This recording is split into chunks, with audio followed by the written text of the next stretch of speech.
GTV for unity and development.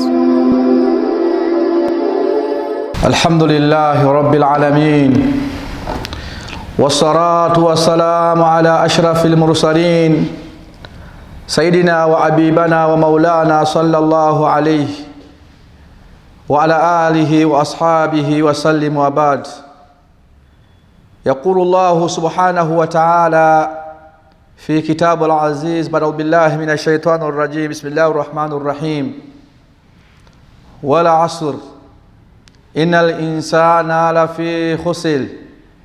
إلى الذين آمنوا وعملوا الصالحات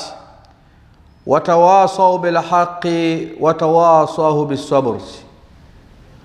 وقال مصطفى نبينا محمد صلى الله عليه وسلم إذا رأيتم عبدا يعطى زهد في الدنيا وقلة منطق فاقتربوه منه فإنه يرقى الحكمة. badwa Allah alhamdulillah matendo gunaga Allah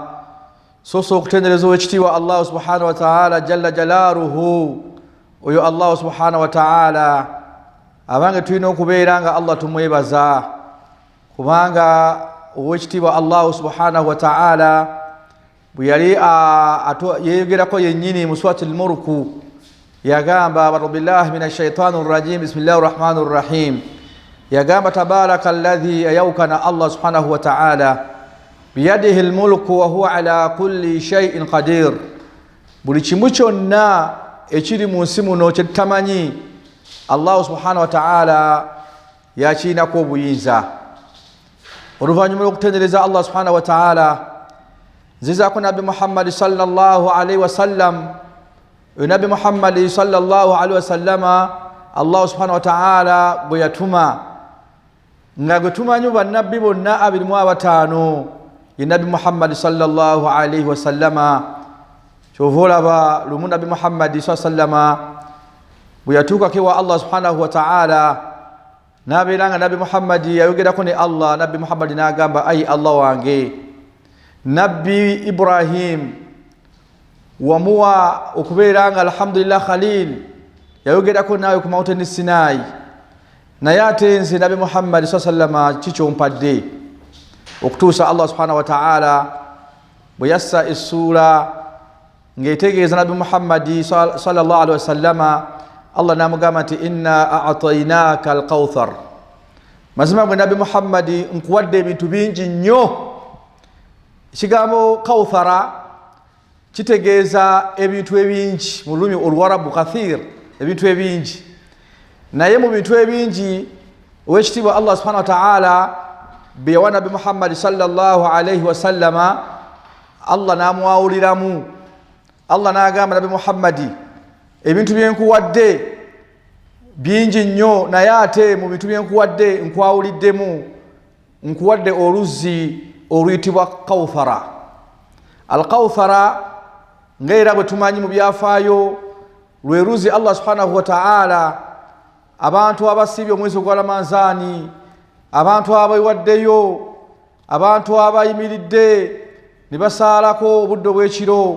abantu abasadde tarawiya, abantu abakoze buli kimu kyonna ne bakikola. Allah subhanahu wa ta'ala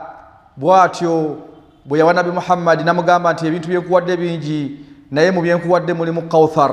mulimu oluzzi oluyitibwa kawthara. Abaddu bo abasiiba omwezi gwa Ramadhaani insha Allah jjukira nti waliwo babu Rayyan, awo nawe osaagala obeere ng'osobola okwerabirawo insha Allah. Waliwo ate era nalwo oluzzi nalwo gwe luli insha Allah. Abasiibi abaliyingira masha Allah nabo ne babeera nga ate bajja kubeera nga bayingira muogwo omulyango. N'olwekyo bannange mwebale kusiba omwezi guno gwa Ramadhaani, mwebale kubeera nga insha Allah, mwebale kuleeta bulaadi, mwebale kubeera nga insha Allah mutendereza Allah subhanahu wa ta'ala. N'olwekyo kati essaawa abali ku GTV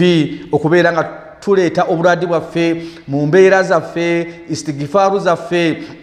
okubeera nga tutendereza Allah subhanahu wa ta'ala. Nabi Muhammad sallallahu yalinga agenda al-Isra wal Miraj. Nabbi bwe yalinga agenzeko mu ggulu, naye nga buli ggulu lyali atambulamu yasisinkananga bamalayika bali mu kutendereza Allah subhanahu wa ta'ala. Waliwo bamalayika be yasisinkana wallahi nga bo bali ku kigambo subhana rabbiyal a'la wa bihamdi, abo boogera kigambo ekyo. Waliwo bamalayika Nabi Muhammad sallallahu alayhi wa sallama be yasisinkana nga bo bali ku kigambo kye boogera subhana rabbiyal azimi wa bihamdi, abo nabo bali ku kigambo ekyo. Waliwo be yasisinkana nga bali ku kigambo sami Allahu liman hamda rabbana lakal hamdu hamdan kathiran tayyiban mubaraka. Abo malaika nabo we bali nolekyo gwe ali ku GTV insha Allah kusaba beranga osobola okuberanga oterera oberenga oyiga ebyafaayo. Tuli mu mwezi omulungi ennyo, omwezi omutukuvu insha Allah, omwezi gwa Allah subhanahu wa ta'ala. Bwe tumanyi nti gwe mwezi ogwakkiramu ekitabo kya Allah subhanahu wa ta'ala, ng'ekitabo ekyakka ye Qur'ani masha Allah yaka mu mwezi guno ogwa Ramadan. Nolwekyo shahari qira'atul Qur'ani, abange mwezi kuberanga insha Allah tusomeramu nnyo Qur'ani. Shahar rahma, mwezi gwa kusasira, tusabe Allah subhanahu wa ta'ala insha Allah finna aberenga tusasira. Shahadul mubaraka, abange mwezi masha Allah gwa baraka kuberanga Allah subhanahu wa ta'ala aberenga insha Allah ateka baraka mu byonna bye tukola insha Allah mu mwezi guno ogwa Ramadan. Shahari utiqu minan nari, obadde okimanyi nti omwezi guno gwe tulimu ennaku ze tusigazza masha Allah okuberanga Ramadani agenda kuberanga agwako etteeka lya kadda. Amasheikh babadde balisoma mu mizikiti, onfuna bulungi abange mu abakkiriza muwalikiddwako okusiiba kama kutiba ala alladhina min qablikum, abange ng'okusiiba kuno masha Allah Allah subhanahu wa ta'ala teeka alitegeezezza buli mukkiriza yenna abadde insha Allah ateekeddwa okubeera ng'asiiba omwezi guno ogwa Ramadani kama kutiba ala alladhina min qablikum, abange ng'abantu abatusooka nga n'abalala nabo we bakolanga bannabbi ba Allah subhanahu wa ta'ala nawe nepaji masha Allah nabo bagituukiriza, naye insha Allah tuberenga insha Allah Allah subhanahu wa ta'ala tumwebaza abange. Temulaba nti ayyama adudatin, temulaba nti bannange ennaku ntono, temulaba nti ennaku mbale bubazi, temulaba Ramadani wedduka, tobala Ramadani kubeeranga ennaku ze tusigazza ntono nnyo. Ayyama adudat, ennaku mbale bubazi. Allah yazogera dda mu Qur'ani etteeka lyakadda. N'olwekyo insha Allah tusaba Allah subhanahu wa ta'ala abeerenga asiima, tusaba Allah subhanahu wa ta'ala abeerenga ennaku zino ezisigaddeyo kubeeranga Allah subhanahu wa ta'ala abantu be yali alaganyisiza okuyingira omuliro Allah abeerenga atujjayo. Bannange tetugenda kusaba omuliro gwa Allah subhanahu wa ta'ala, omuliro gwa Allah tetugenda kugoberera nga tugusobola okubeeranga Allah subhanahu wa ta'ala yennyina ategeeza mu Qur'ani, n'ategeeza mu Qur'ani n'agamba a'udhu billahi minash shaitanir rajim bismillahir rahmanir rahim. Allah agambye la yastawi ashabun nari wa ashabul janna ashabul jannati humul faizun. Ulira Allah agamba la yastawi, tebagenda kwenkanankana ashabun nari, abantu abagenda okuyingira omuliro, ashabun nari, abantu abalingira omuliro, ashabun nari, abantu abalingira omuliro. Allah n'agamba wa ashabul janna, waliwo era abantu abagenda okuyingira ejjana tebagenda kwenkanankana. Njagala wetegereza olunaku lwaleero ngenda kutambulira ku topiki y'omuliro, tutegeere omuliro guno gwajja gutya. Omuliro guno gwe tuzannyisa mu okubeera ng'omuntu Allah agamba okole amateeka,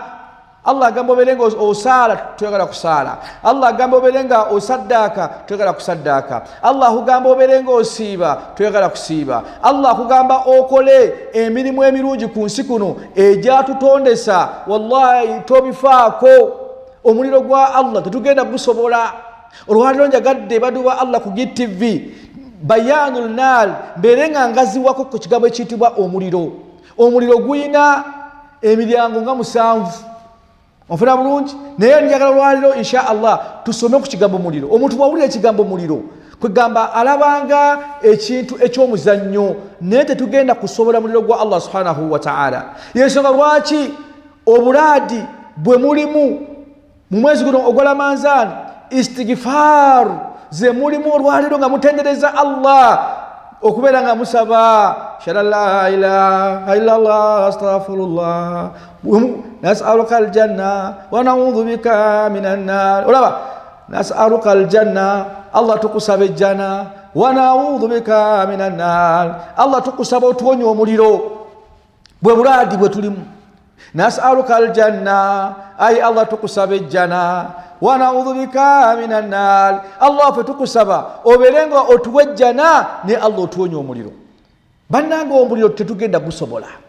ejjana ya Allah tugisabe Allah atuwonye ekiyitibwa omuliro kyava tegeeza mu Qur'ani okakasa nti omuliro gwengenda okusomesako olwaleero ogutegeere omuliro tetugenda gusobola okubeera nga Allah yennyini agambye mu Qur'ani la yastawi ashabun nari wa ashabul janna ashabul jannati humul faizun ulira Allah wagamba la yastawi abanga tebagenda kwenkanankana ashabun nari abantu abagenda okubeera mu muliro gwa Allah subhanahu wa ta'ala wa ashabul janna n'abantu abalibeera mu jjana tebagenda kwenkanankana Allah agambye ashabul janna abantu abaligenda mu jjana Allah agambye humul faizuna be abagenda okubeera nga besimye ashabul janna abagenda Allah bali balingiza jjana insha Allah be bantu abasibanga omwezi gwa Ramadhani be bantu abalibeera mu jjana abantu abasaddakanga abantu abagenda okubeera mu jjana be bantu abakola emirimu gya Allah subhanahu wa ta'ala abasitukako obudde obw'ekiro masha Allah ne basaalako wanasu niyamu ng'abantu beebase abange ejjana tugisabe Allah tuwonye omuliro Allah tuwonye omuliro tetugenda kusobola omuliro gwa Allah subhanahu wa ta'ala wekitiibwa Allah subhanahu wa ta'ala ategeeza mu surat al-Marij agambye Allah subhanahu wa ta'ala agambye kalla innaha ladha nazaata lishawa tad'u man adbara wa tawalla watu Allah wategeeza mu surat al-Marij nga Allah akutegeeza nti omuliro gwe okubeera nga omuntu twegayirira Allah tuwonye omuliro naye bwe yali ayogera mu surat al-Marij nga Allah akutegeeza obubi bw'omuliro kubanga Allah yatonda ebintu bibiri yatonda ejjana n'atonda n'omuliro kati tulina kubeera nga tunyiikira nnyo mu ibada ya Allah mu kuliisa abantu mu kusaddaaka mu kusaala ennyo mu kukola emirimu emirungi tuleete ne istighfaaru Allah tumusabe Allah tukusabe ejjana wa na'udhu bika minan naari Allah obeerenga otuwonye omuliro twenenye byebigambo bakadde baffe bye baayogeranga tuba alaina ya rabbi kwegamba nga bali mu tuba bali mu tauba batenereza Allah byebigambo ebisuuta Allah la ilaha illa Allah tabarakallah la ilaha illa Allah wahdahu la sharika la byebigambo ebyo la ilaha illa Allah tabarakallah la ilaha illa Allah wahdahu la sharika la bimaana kwegamba obeera mu mwezi guno gwa Ramadhani kubeera nga istighfaaru kusaba Allah tuwe jjana Allah tuwonye omuliro kati Allah bwe yayogera ku muliro mu surati al-Marij Allah yennyini ategeeza nti qalla innaha ladha Allah akakasa bannange Allah akakasa omuliro n'agamba nti omuliro ogwo Allah gwayogerako mu surati al-Marij n'agamba nti nazaa'ata al-shawa omuliro gugenda kwokya abantu omuliro ogwo tetugenda gusobola nazaa'ata lishawa gugenda kwokya abantu abo Allah bali bayingiza omuliro wallahi jahannama nga omuntu agenda kubeera nga omuliro ogwo asiriira yenna abeere nga asobola okubeera nga aggwawo Allah tassa omuliro n'agenda mu maaso n'agamba Allah subhanahu wa ta'ala mu surat al-Marij n'agamba tad'u man adbara wa tawalla ekiseera kigenda kutuuka omuliro guno Allah gwayogerako tad'u gugenda kwola abantu omuliro man adibala watawalla okumanya omuliro gujja kubanga guyina amaanyi bwe tulibeera mu bbaliro abantu nga tuli mu bbaliro nga Allah subhanahu wa ta'ala buli omu ng'ali ku lulwe tad'u man adibala omuliro gujja kuba gusobola okusika omuntu alibeera ali emabega waago bimaana adibara watawalla gubeera nga gusobola okumuleeta wano mu maaso g'omuliro ogwo oba fi riwaya endala zigamba nti tad'u man adibara watawalla omuliro guno abali guyingira Allah tutaase gugenda kuyita asma'un nas omuliro gugenda kuyita amanya g'abantu ng'abantu wali obaddeko mu kifo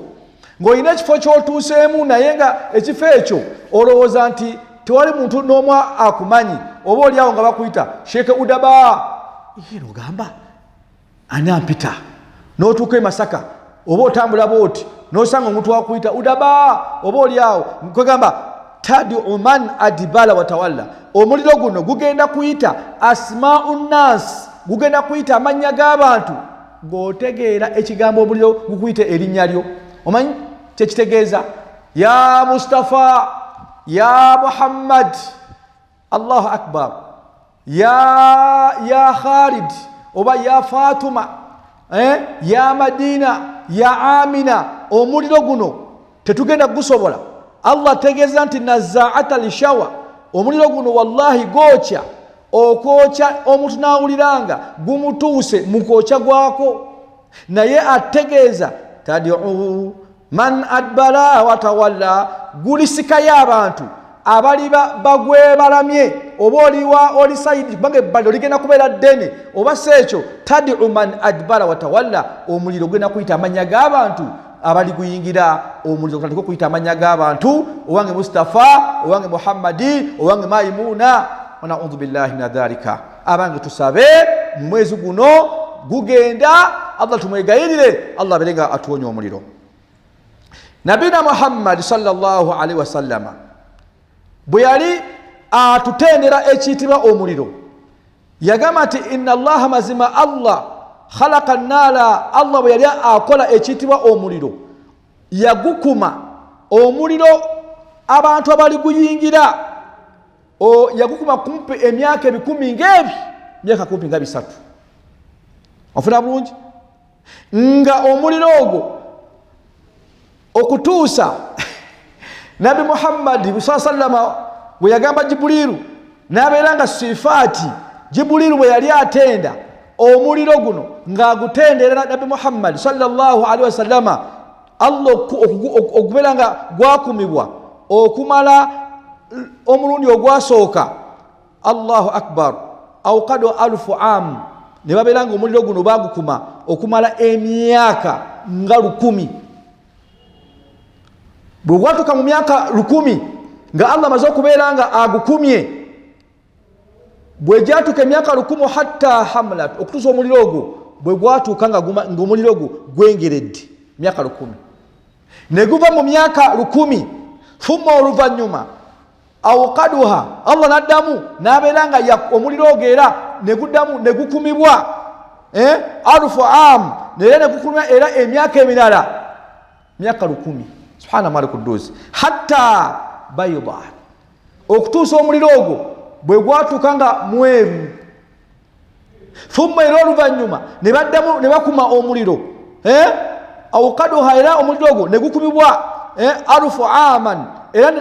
emyaka la ilaha Allah tasa omuliro hatta aswad omuliro ne bagukuma okumala emyaka 1000 era gy'emyaka ngebi 3 olwaleero wetwogerera omuliro ogwo wallahi kigambibwa nti sauda omuliro ogwo muddugavu kallayiri nga gulinganga bolaba kallayiri madhulumu nga bolaba obudde obwekiro mudhulamu kugamba nga obudde buzibye olaba ekizikiza ng'obudde bumaze okuziba kati gwe omuliro ogwo olwaleero wetwogerera wegufaanana naye jjukira omuliro guno gwe twogerako omuliro gulimu ebika tulina jahannama tulina sail ofuna bulungi tulina miliro mingi nnyo naye ekiseera ekyo nabbi Adamu alaihi salatu wassalam Adamu bwe yali nga ali ku nsi kuno nga talina kyakufumbisa mmere nga Allah amaze okugoba Adamu mu jjana Adamu najja ku nsi kuno Allah subhanahu wa ta'ala n'abeera nga yalagira Jibrilu abeere nga asobola okugendako ewa malayika akuuma omuliro malayika akuuma omuliro gwe bayita malayika al-Malik oyo ye yakuuma ekiyitibwa omuliro buli malaika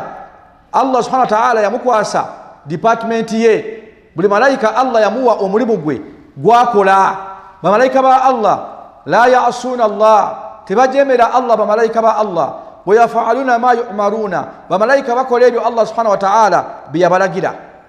Kakati Jibrilu Allah subhanahu wa ta'ala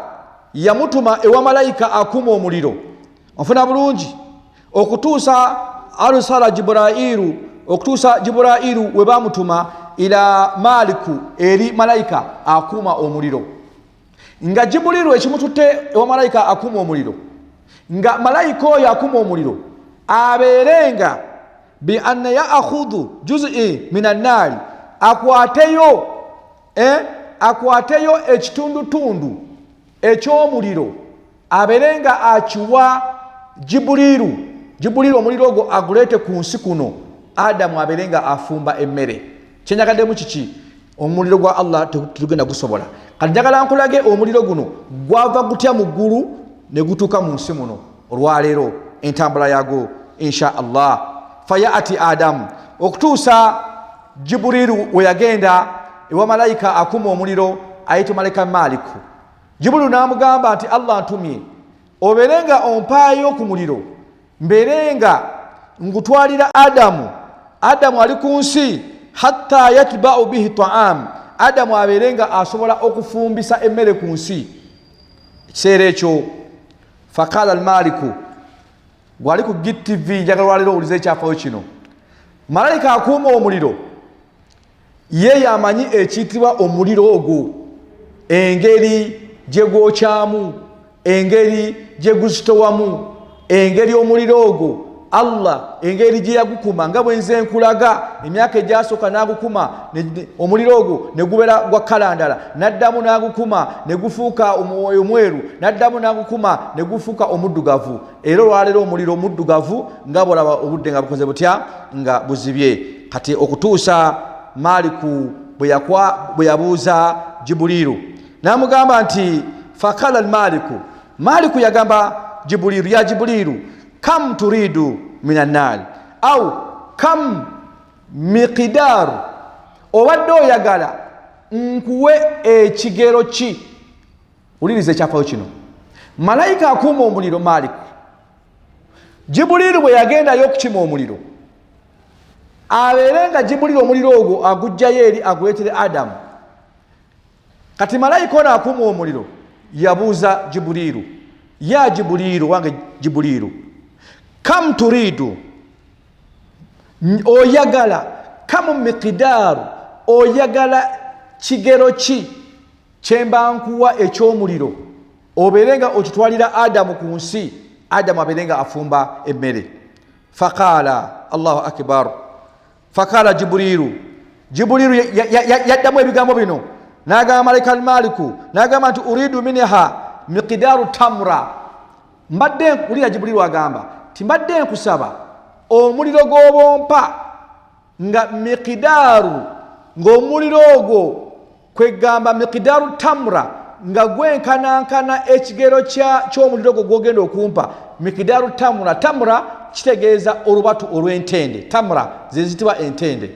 Kati Jibrilu agamba malaika al-Maliku nti mbadde nkusaba obeerenga ompa omuliro nga miqdaruhu, nga ekigero ky'omuliro ky'obompa miqdaru tamra, nga omuliro ogwo gwenkanankana olubatu olw'entende. Bimaana Jibrilu ayole buyozi bwati abeerenga Maliku agukwata agwe Jibrilu agulete ku nsi. Kati nno miqdaru tamra, ono malaika akuuma omuliro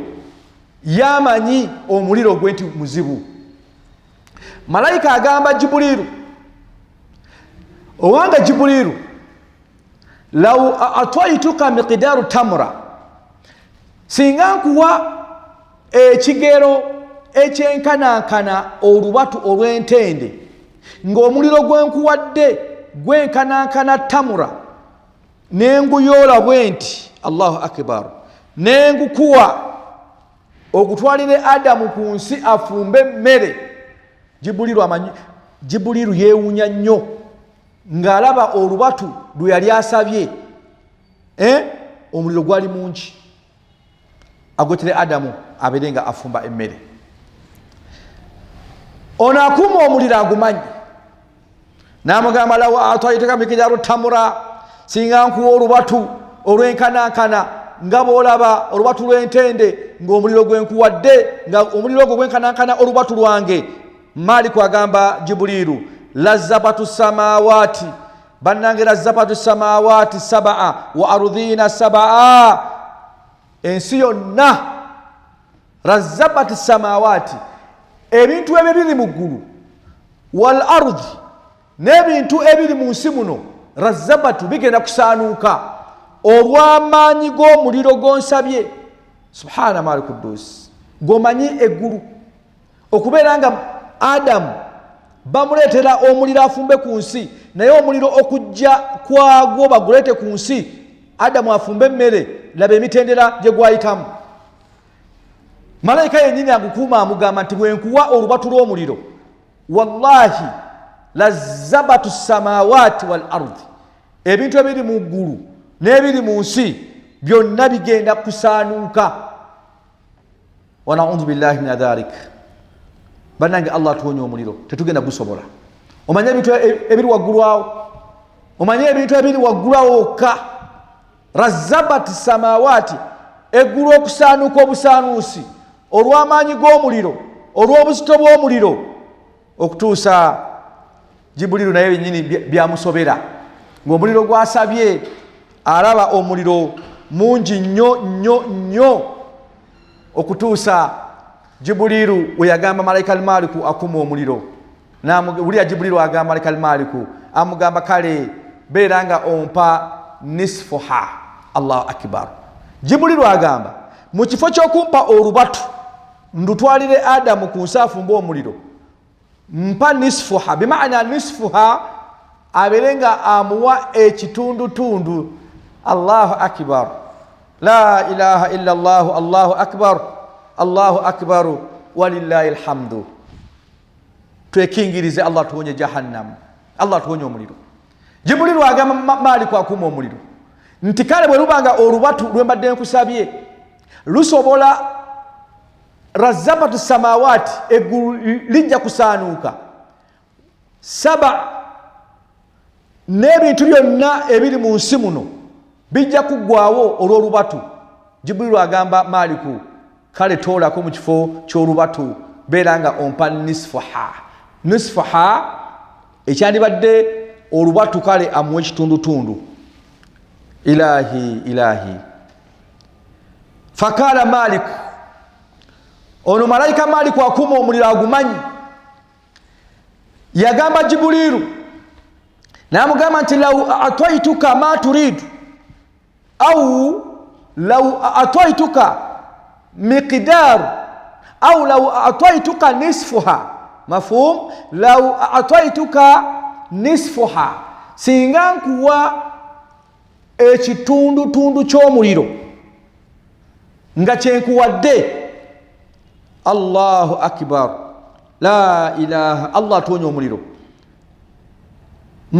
Maliku akuma omuliro addamu amugamba law a'taytuka ma turidu au law a'taytuka nisfuha au law a'taytuka miqdaru, bwengezaako kuwa ekigero oba bwengezaako kuwa nisfuha, ekitundutundu ky'omuliro nga kyenkuwadde, olubadde olubatu ntooleko. Maliku amugamba lam tunadhiru mina samai, bwenkuwa ekitundutundu ky'omuliro enkuba tegenda kuddamu kutonnya. Allahu akbar. Lam tunadhiru mina samai, olw'amaanyi g'omuliro. Maliku amugamba nti nenkuwa omuliro nga nkwadde ekitundu kyagwo, lam tunadhiru mina samai, enkuba tegenda kuddamu kutonnya. Walam tunbitu min al ardhi nabatan, abantu abalijja abaleberawo ku mulembe gwa Nabi Muhammad guno, abalisimba emmere, abalisimba ebibala byonna mu ttaka, lam tunbitu min al ardhi nabatan, olw'amaanyi g'omuliro. Allahu akbar, enkuba tejja kuddamu kutonnya, ate n'abalisimba ebimera okuva mu ttaka tebijja kuddamu kumera. Allahu akbar. Tuli ku muliro gwajja kutya ku nsi kuno. Omuliro gwe tufumbisa gwavaawa gwe tuliko. Nozolaba engeri emitendera gye gujja guyitamu, naye nga buli mutendera muzibu. Wali atugambye nti singa amuwa mikidadu tamura nga bakutte olubatu baluwadde Jibuliru alwetere Adamu afumbe, Maliku yamugamba kasita nkuwa olubatu lw'omuliro, wallahi razzabatu samawati wal ardi, eggulu ligenda kusaanuuka byonna n'ebiri mu ggulu. Katonda namugambye kale mpa nisfuha, mpa kale ekitundutundu. Namugamba singa nkuwa ekitundutundu ky'omuliro nga kyenkuwadde okutwalire Adamu, amugamba nti enkuba tegenda kuddamu kutonnya. Allahu akbar. Walam n'abalisimba ebimera tebigenda kuddamu kumera. Kitegeeza nti singa omuliro ogwo baali baguwadde Adamu, enkuba teddamu kutonnya, n'abalisimbye ebimera tebyalizemu kumera olw'amaanyi g'omuliro okubeera nga Allah subhanahu wa ta'ala aguwa, atumye malaika al-maliku agwe Jibuliru agwetere Adamu abeere nga asobola okubeera nga okutuusa thumma nada Jibuliru alayhi salatu wassalam. Jibuliru byamusobera. Thumma nada Jibuliru, oluvannyuma Jibuliru n'abeera nga yatuuka ekiseera n'akoowoola. Jibuliru nga bimusobedde n'agamba ilahi wa sayida, bannange nga ebintu binsobedde okutuusa ikhudhu minna nnaari. Qala Allahu ta'ala, okutuusa Allah subhanahu wa ta'ala bwe yagamba Jibuliru, n'amugamba wange Jibuliru genda ewa malayika yennyini yakuuma omuliro insha Allah, khudhu miqdaru, abeere nga akwata. Allahu akbar. Malayika akuuma omuliro ye yennyini olw'okubanga omuliro agumanyi yakwata ku muliro. Khudhu min miqdaru dharra minha, yakwata omuliro oguyitibwa dharra. Dharra kaba abali balabye ku mpeke ya kalo, oba tosobola kulaba kalo, kitegeeza nti empeke ya kalo kaba kanyinkuli nnyo. Kati malayika ono akuuma omuliro ye yennyini yakwata ku muliro. Khudhu miqdaru dharra minha, yakwata ku muliro gwakuuma n'akwatayo akanyinkuli, ng'omuliro ogwo gwe yakwatako gwali guyitibwa dharra. Bw'amala okugukwata, fa akhadha Jibril miqdaru dharra, ne bakwata omuliro oguyitibwa dharra ne babeera nga bagenda gukwasa Jibuliru. Jibuliru abeere nga aguleetera nabbi Adamu ku nsi, abeere nga asobola okufumba emmere. Kati nno omuliro ogwo oguyitibwa dharra gwali muzibu nnyo, nga nagwo ogulabanga omutono gwe baamuwa, naye nga nagwo omuliro ogwo oguyitibwa dharra wallahi muzibu. Okutuusa bwe bakwata omuliro oguyitibwa dharra, wagasalaha, ne bagukwata omuliro ogwo ne baguteeka, ne bamala ogunazaako. Wagasalaha 70 marra fi 70 nahalan, ne balyoka bakwata omuliro oguyitibwa dharra ne baguteeka mu nnyanja nga 7 okwolaawolamu. La ilaha illa Allah. Naye kigambibwa bwe bakwata omuliro ogwo oguyitibwa dharra,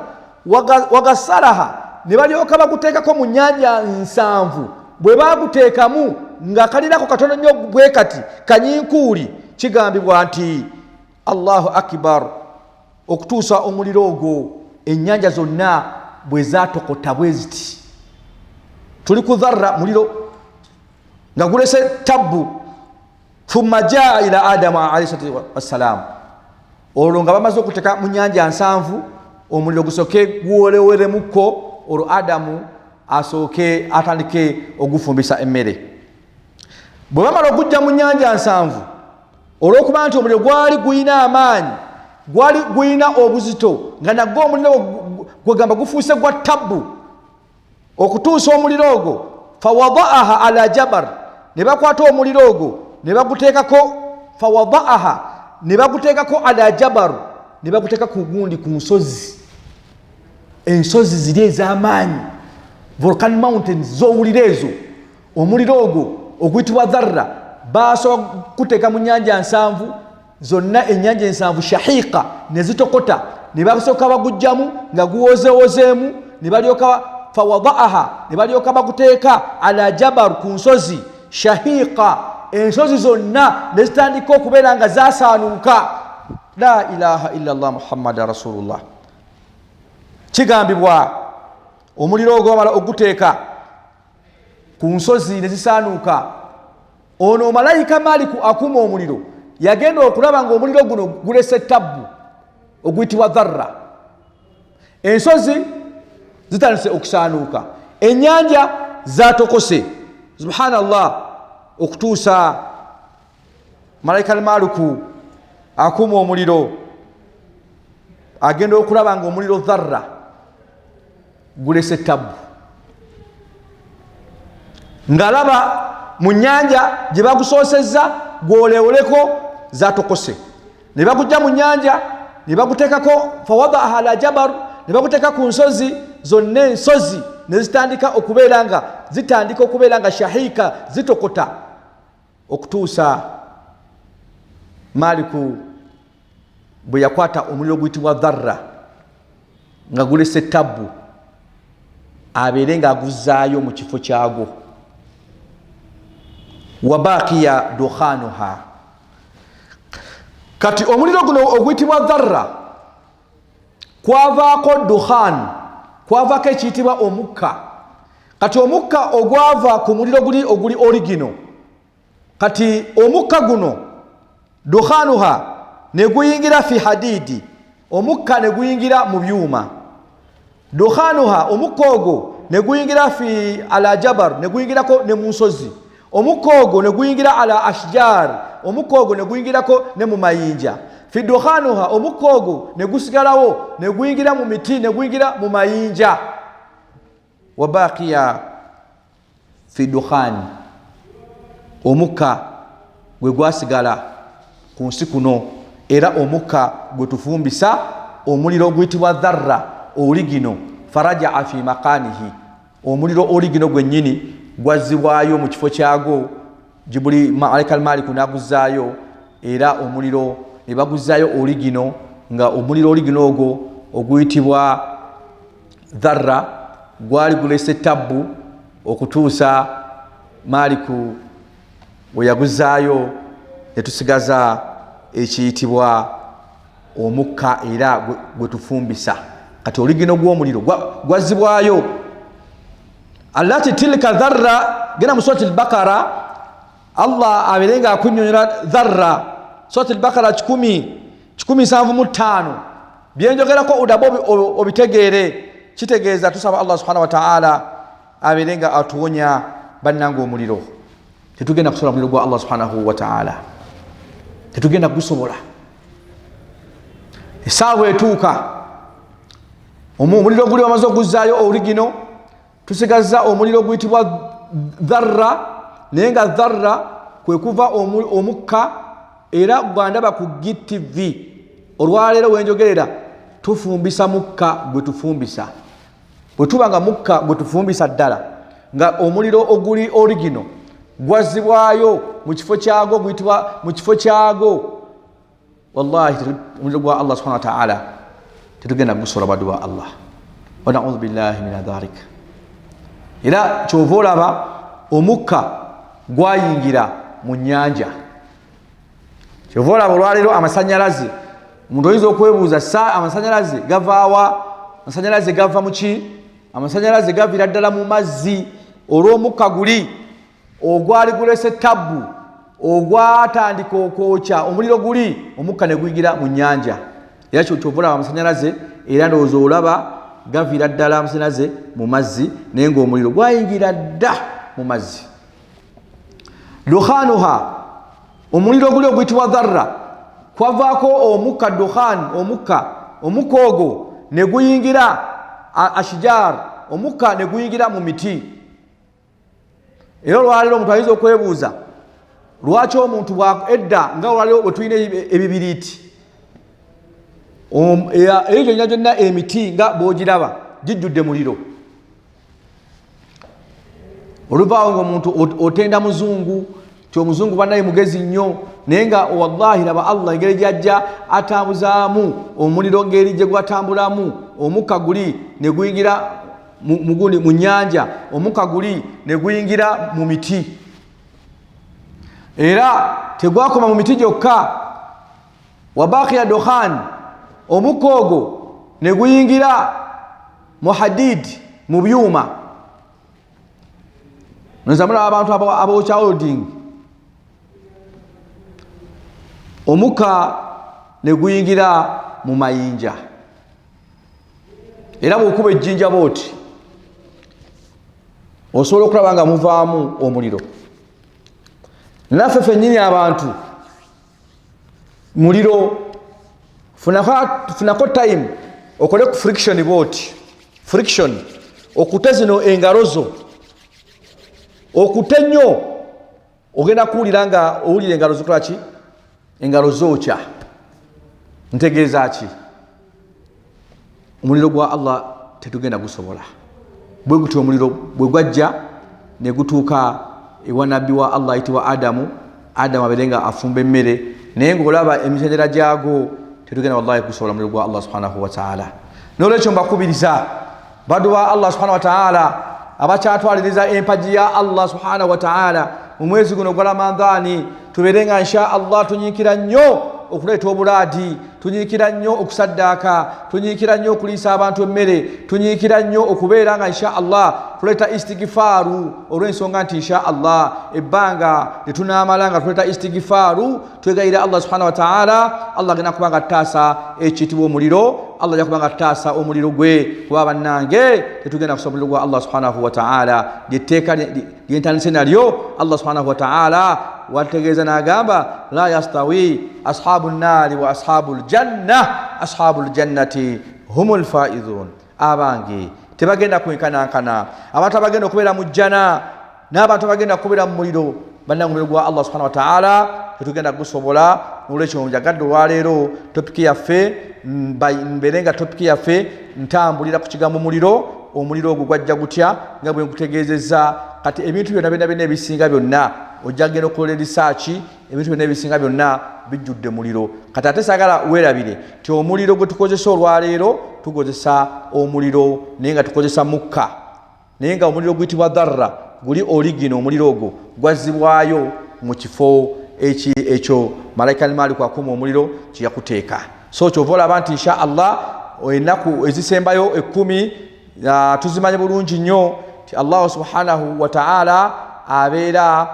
itqu minan nar Allah kubeera nga ennaku zino tusabe nnyo Allah abantu be yali alaganyisizaako okubeera nga abali mu muliro Allah abeere nga insha Allah abajjayo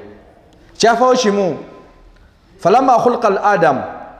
katonda bw'amala okutonda nabbi Adamu alayhi assalatu wassalam famasaha ala dhahrihi Allah yasangula oba Allah yasiimuula ku mugongo gwa nabbi Adamu alayhi assalatu wassalam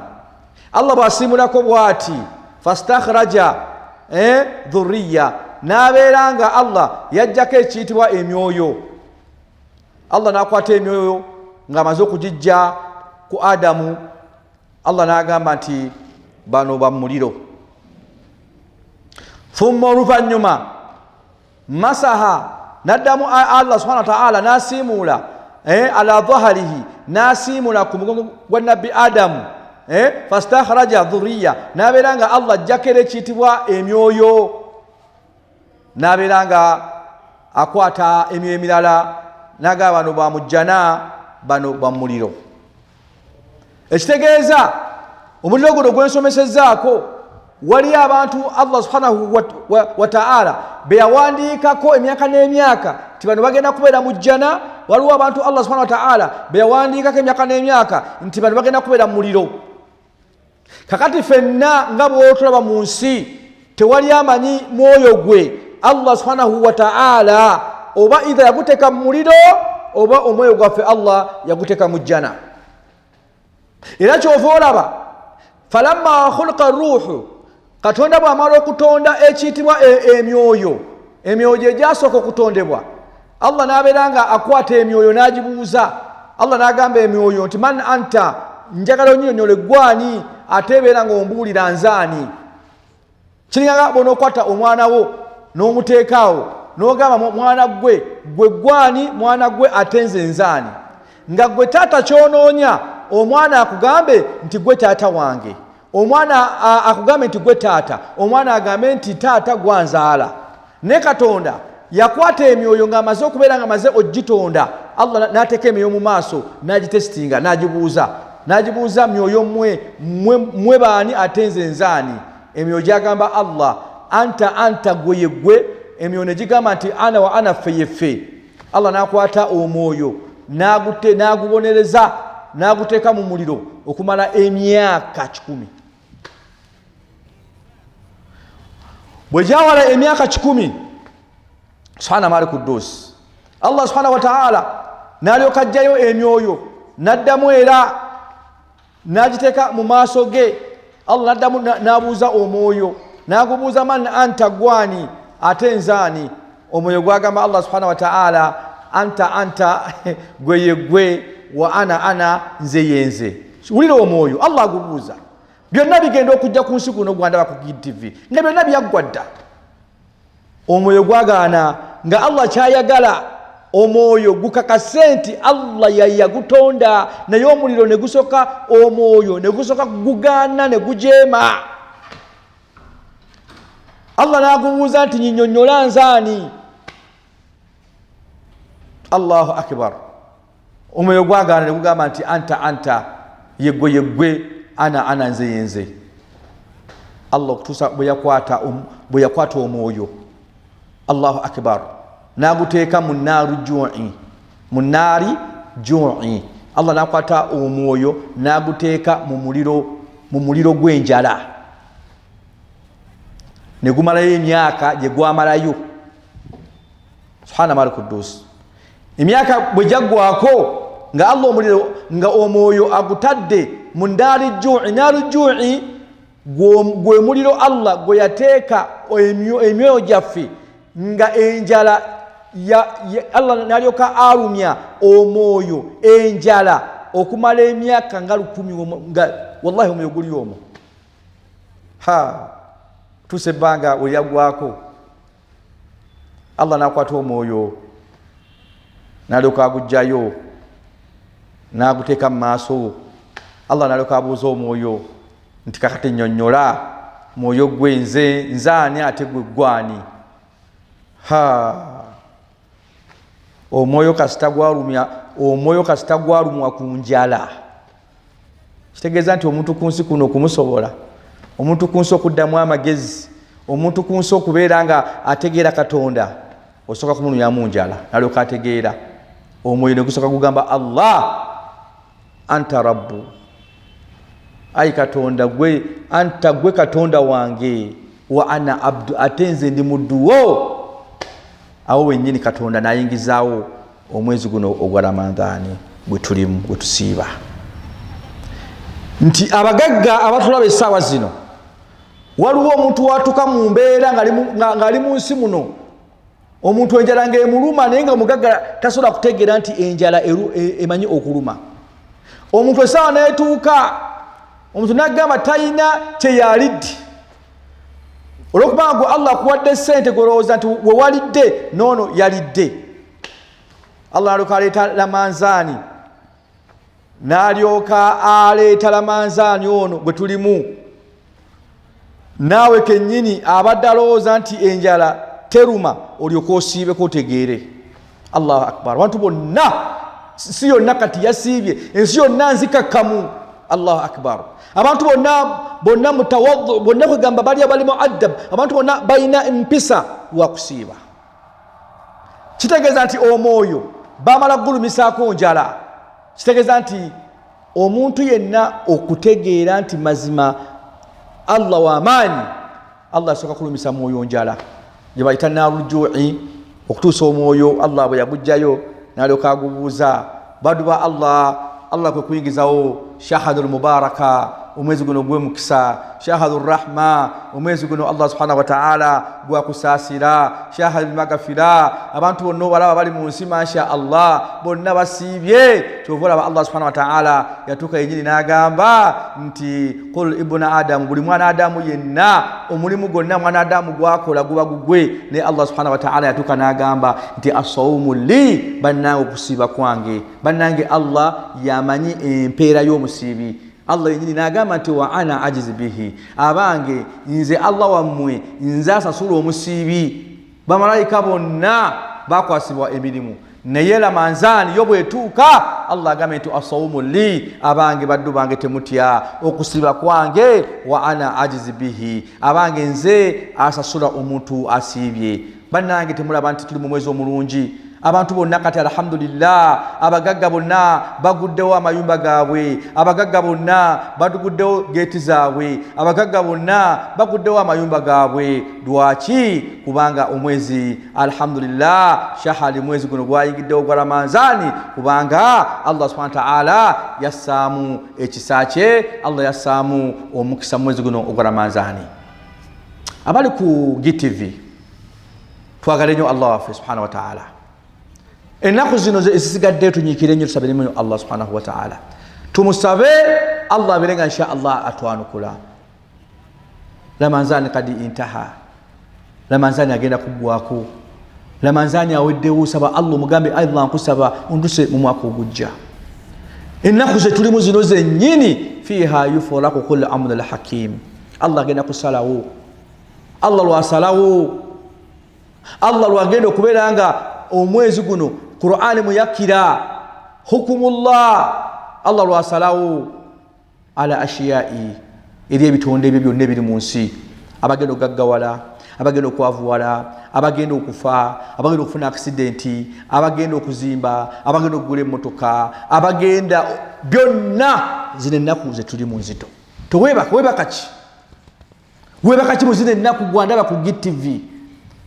nkusomeseza omuliro Allah tumusabe Allah tuwonye omuliro Allah atuwejjana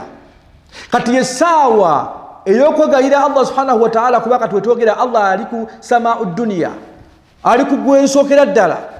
yenyini Allah agamba nti man dhalladhi yad'uni abange ani ansaba man dhalladhi yad'uni ani ansaba man dhalladhi ani ansaba mwanukule abange Allah tumusabe gwe tunulemu embeera gy'olimu omugambe ayi Allah njagala kino life yegenda kukyuka mu mwezi guno ogwa Ramadhani towegayalirira Ramadhani egenda bwekuba kwefiriza kwebaka kwefirize osabe Allah subhanahu wa ta'ala kyovala baedda bakadde baffe bwe zaatukanga mu nnaku zino zennyini Ramadhani ngegenda webakabiranga maziga ne bagamba nti muwadau ya Ramadhan muwada ya Ramadhan muwadau ya Ramadhani muwadau ya Ramadhani Ramadhani egenda tebamanyi nti oba Ramadhani egenda okujja ene basangawo tebamanyi nti oba Ramadhani egenda okuddako banaaba bakyali balamu tebamanyi Ramadhani egenda okuddako oba balisiiba yensonga lwaki baakaabanga n'olwekyo baddu ba Allah subhanahu wa ta'ala bandaba ku GTV essaawa zino tunyikire nnyo okusaddaaka tunyikire nnyo okuyamba tunyikire nnyo okulaba abantu abali obubi tunyikire nnyo okuliisa abantu guno mwezi gwa muwendo ogwakkiramu Qur'ani okumanya gwa muwendo wulira Allah subhanahu wa ta'ala wategeeza n'agamba nti okumanya Ramadhani wa muwendo Allah agamba tanazzalul malaika mu mwezi guno gwennyini Allah asindika bamalayika bakka mu mwezi guno bamalayika ba Allah batusinga omungi okusinga ffe abantu tewali mwezi mulala bamalayika mwe basinga kukkira nga mwezi guno Allah basindika n'abagamba tanazalu malaika bamalayika bakka mu mwezi guno waruhu ne Jibuliru yennyini mu mwezi guno gwennyini Allah musindikira mu Jibuliru najjira mu mwezi guno Allahu akbar okumanya guno omwezi gwa muwendo nnyo Ibn Abbas bwe yali avuunula ekigambo ruhu yagamba ruhu kitegeeza Jibuliru naye mu mwezi guno gwa Ramadhani Allah amusindika najja era Ibn Abbas yavunula ekigambo ruuhu yagamba ruuhu kitegeeza Jibuliru ate ruuhu kitegeeza emyoyo gy'abantu abaafa nti omwezi guno gwa Ramadhaani Allah subhanahu wa ta'ala akwata emyoyo gy'abantu buli yenna eyafiirwako omuntu we la ilaha illa Allah nga twafiirwa abadde abantu baffe nga baatufaako myaka na myaka tetubawuliza kati Allah atutegeeza n'agamba tanazzalu malaika bamalayika bakka mu mwezi guno waruuhu ne Jibuliru waruuhu n'emyoyo Ibn Abbas yagamba idha kana shahru ramadhani bwe gubeera omwezi guno ogwa Ramadhaani Katonda akwata emyoyo gy'abantu bonna abaafa buli yafiirwako jjajjaawe oba maamawo oba taatawo oba mugandawo oba jjajjaawo oba ani Allah akwata emyoyo gy'abantu bonna abaafa Allah n'agamba nti ya ruuhu abange mu myoyo mmwe abaafa ya ruuhu abange mu myoyo mmwe abali mu nsi nga mweyagala ya ruuhu abange mu myoyo mmwe mwava dda mu bantu bammwe Allah n'akwata emyoyo n'agigamba ya ruuhu abange mu myoyo mmwe idhabu fi dunyakum mugendeko mu nsi gye mwawangaliranga Ramadhaani guno mwolaba Allah mwasindikira abantu bonna abaafa Allah n'agamba emyoyo abange mu myoyo mmwe idhabu mugende fi dunyakum mu nsi gye mwali muwangalira emyoyo gyonna gijja ku nsi nga gyonna giyayana buli mwoyo ne gujja wayakumuna ala buyutakum abange omwezi guno gwa Ramadhaani emyoyo gy'abantu Allah gisindika bajjajjaffe Allah abasindika basengaffe Allah abasindika baganda baffe Allah abasindika buli yenna eyafiirwa omufuuwe Allah akwata emyoyo gy'abantu n'abasindika Allah n'agigamba abange myoyo mmwe hadhihi shahri mubaraka mufunye omukisa guno omwezi gwa mukisa abange mmwe myoyo mmwe hadha shahadu rahma guno omwezi gwa kusaasira abange mmwe myoyo mmwe hadha shahadu maghfira guno omwezi gwa kusonyiwa mugendeko mu mayumba gammwe mugendeko mu nsi gye mwawangaliranga insha Allah mufune ku bantu bammwe babasabireko naye ng'emyoyo egyo ne Jibuliru ne bamalayika biidhini subhanahu wa ta'ala bafuna rukusa kuva eri Allah ng'olukusa balujja eri Allah yasindika abantu bamalayika ne bajja n'abantu bonna abaafa Allah n'abasindika mwezi guno gwa Ramadhaani n'olwekyo bafuna chansi n'olwekyo musabire ku bantu bamwe abaafa tebuli mu baharamu bonna insha Allah amanya nze Sheikh Sakasi Udaba wano ku GTV saba Allah bawangaze saba Allah subhanahu wa ta'ala musabe mwegayirire tumirako samahatul mufti kama waffe wano ku Uganda Muslim Council Allah kutuwangalize Haji Mugalu Allah ko cyosinga okwagala mwenna abakora ku Council Allah bawangaze mwenna abana bali ku kamera ba Umaru mwenna Allah basasule mu ya Rabbi tusabe Allah abirenga achusa life yaffe Ramadhani gendo kugwako nga life ekyuse assalamu alaikum wa rahmatullahi ta'ala wa barakatuh GTV for unity and development.